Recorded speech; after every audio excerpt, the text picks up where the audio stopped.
finished results are going to look like. I don't have any faces on mine, but you can apply faces using 3D paint after they've been microwaved.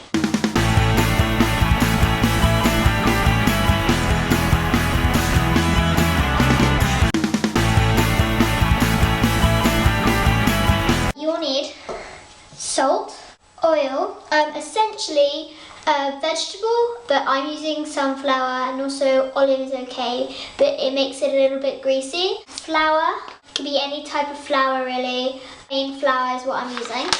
Lastly, just water from your tap.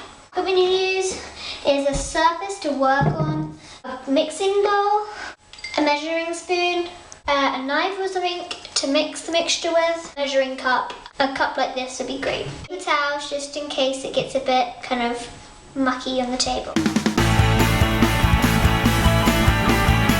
Firstly, what you need to do is measure out about a cup of flour. It's a bit floury, your hands.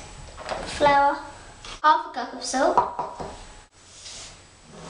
a tablespoon of water, a tablespoon of oil.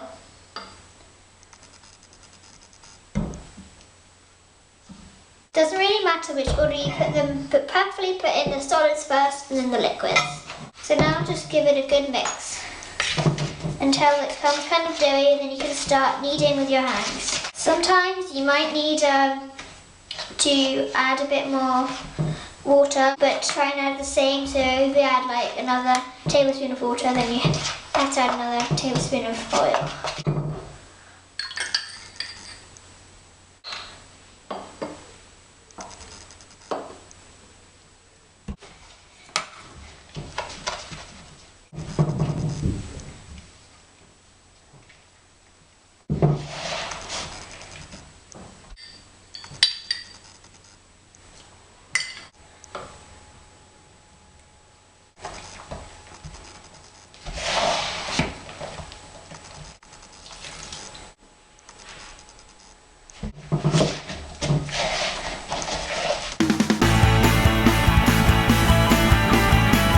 Once you've kneaded it out, just get the amount that you want to work with and get it into a ball, because a ball is the best kind of shape to start with.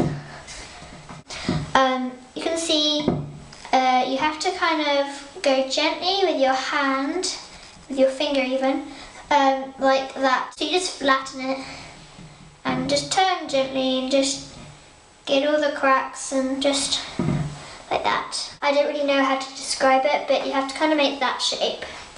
Gently work the top crease, just bring it in a wee bit, and then down, and then flatten the bottom, and then keep on doing that until you've made a nice kind of circular, not circular, kind of half a circle shape. If you wanted to do a donut, I'll show you how to do that.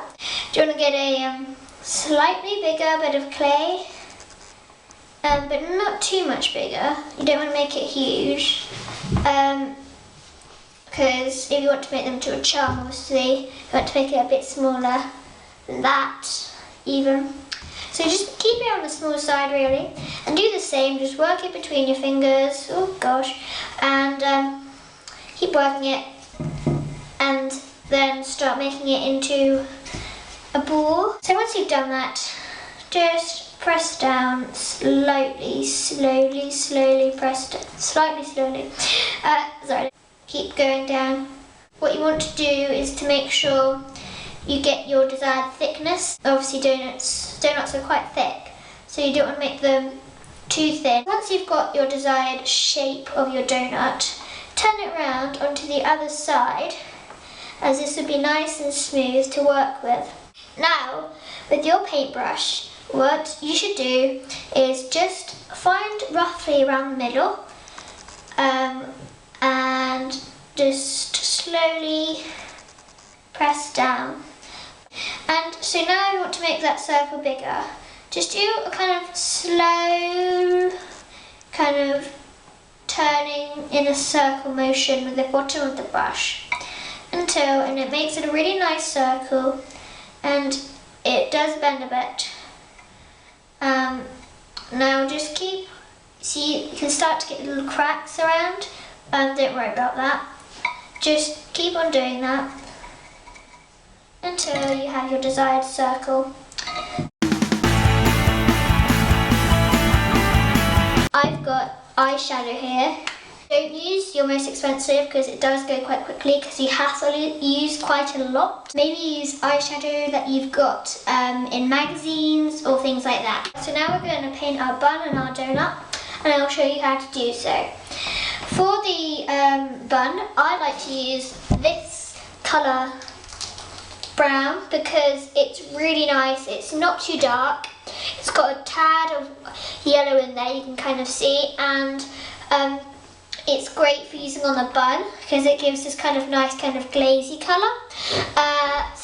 But I would recommend, if you have a darker brown than that, I recommend using a bit of yellow as well. To apply it, you're going to use a spongy kind of brush thing, not brush, kind of sponge applicator.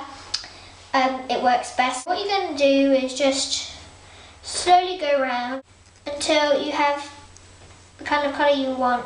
Maybe you can see, but there is quite a difference between them just by using that, and it does go a bit darker once it hardens. So once you finish that, just put it to the side for a minute.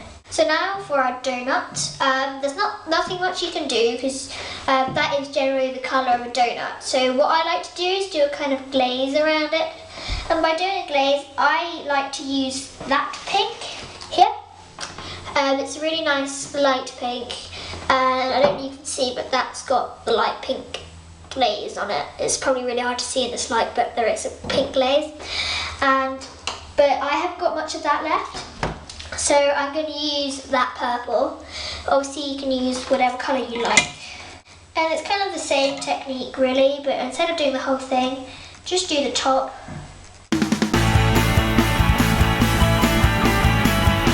So now I'm going to tell you a bit about storage before we put these in the microwave. Your clay, obviously it needs to be stored in something. Something like a plastic bag in the fridge or in a cupboard, it doesn't matter which one.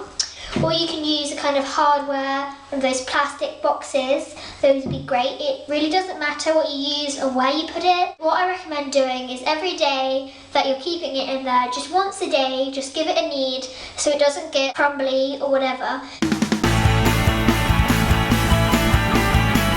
What you do is you put them in your microwave on a plate that will survive the microwave. Obviously not plastic because that could melt, but Pyrex or China obviously is fine. Put them in there on your highest setting for about 20 seconds. Anywhere from 10 to about 25 seconds is fine.